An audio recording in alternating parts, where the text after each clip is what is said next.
This channel does not promote any violent, harmful, or illegal activities. All content provided by this channel is meant for an educational purpose only.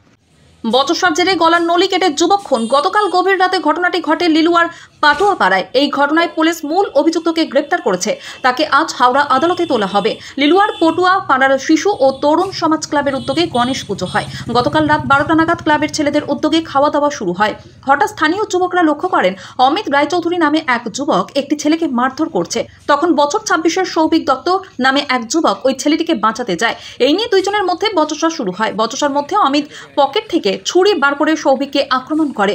ঘটনাস্থলেই রক্তাক্ত অবস্থায় লুটিয়ে পড়ে সে। তার গলার নলি কেটে দেওয়া হয়। আশঙ্কাজনক অবস্থায় টিএল জয়সওয়াল হাসপাতালে নিয়ে যাওয়া হলে চিকিৎসক তাকে মৃত বলে ঘোষণা করে। ঘটনাস্থলে ছুটে যায় লিলুয়া থানার পুলিশ অভিযুক্ত অমিত রায়চৌধুরীকে হাতে নাতে গ্রেপ্তার করে। তার কাছ থেকে উদ্ধার হয় রক্তাক্ত ছুরি। পুলিশ এই ঘটনায় তাকে গ্রেপ্তার করেছে। খুনের মামলা শুরু করে তদন্ত শুরু করেছে। ধৃতকে আজ হাওড়া আদালতে তোলা হবে। এই ঘটনায় গোটা এলাকা শোকস্তব্ধ। তারা অভিযুক্তের কঠোর শাস্তির দাবি করছে।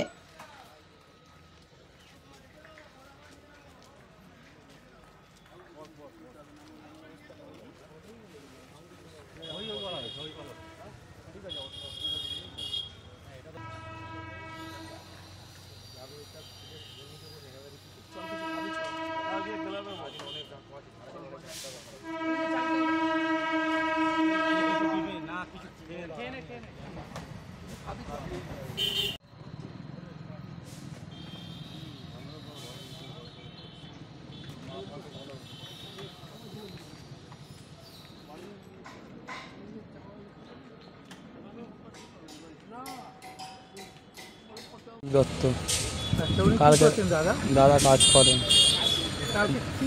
কালকে একটু এখানে গণেশ পুজো উপলক্ষে খাওয়া দাওয়া ছিল, করে এসেছিল। অমিত রায়চৌধুরী বলে একটা ছেলে মুড়ি কাজ করে, সে এসেছিল।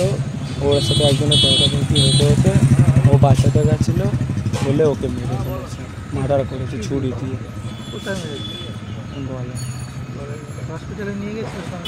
হসপিটালে নিয়ে গেছিল, অক্সিজেন লাগানোর পর সে মারা গেছে। আগে কোনো অশান্তি ছিল না, কেউ কিচ্ছুই জানে না। ফিট অ্যান্ড ফাইন, একদম সুস্থ, একদম সাধারণ ছেলে, একদম নর্মাল। কারোর সাথে কোনো অশান্তি ছিল না, কোনোদিনও কারোর সাথে রেকর্ডও নেই যে ওর সাথে ঝামেলা আছে। ও কোনোদিন অশান্তি ঝামেলায় থাকতো না। বাড়ি থেকে নিয়ে এসছে, বাড়ি থেকে তুলে নিয়ে এসেছে ওনার ভাই এবং মা। আমার নাম কৌশিক, তার ভাই। ওনাদের সামনে ওনার বড় ছেলে আমার ভাইকে মেরেছে। হ্যাঁ, বাড়ি থেকে ছুরি নিয়ে এসছে। ওর মা নিজে দেখেছে। অমিত রায়চৌধুরী মৌরির কাজ করেন উনি। অ্যারেস্ট হয়েছে, কাল রাত্রেই অ্যারেস্ট হয়েছে। কথা কাটাকাটি হয়েছে, অন্যজনের সাথে হয়েছে। ওকে বাঁচাতে গিয়ে, ওকে মারছিল, ওকে মারতে গেছিলো, ওকে বাঁচাতে গিয়ে ওকে মেরে দিয়েছে, গলায় মেরে দিয়েছে পুরো। শাস্তি চাইছি, ন্যায্য শাস্তি। ফাঁসি চাইছি, ন্যায্য শাস্তি চাইছি। ফাঁসি ছাড়া। আমার নাম সুব্রত দেব, আমি মামার ছেলে।